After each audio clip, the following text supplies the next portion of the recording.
How did your friend almost ruin your life forever? It was late at night, just me, Pete, and Ryan walking home after hanging out at a friend's house. The streets were quiet, barely anyone around. Then out of nowhere, a guy steps in front of us. I barely had time to process what was happening before I saw him pull something out of his jacket. "Give me everything you've got," he said. My heart dropped. Ryan and I didn't hesitate.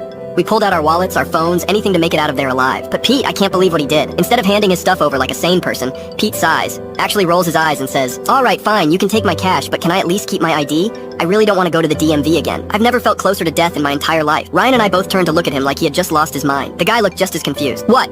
the robber said, staring at him. Pete holds up his wallet, pulls out his ID, and waves it in the guy's face. "Dude, seriously, just take the cash. I don't want to deal with all the paperwork." I was standing there, completely frozen, wondering if this was going to be the way I died. The guy actually tilts his head like he's considering it, and then he hands Pete his ID back. I couldn't believe what I was seeing. I was fully prepared to run, to fight, to do whatever it took to survive, and Pete was out here negotiating. The guy takes the rest of our stuff, tells us to turn around and walk away. We obviously didn't argue. I asked Pete why he would do that, and he said, "I just didn't wait in the line again. That was the last time I trusted him with my safety."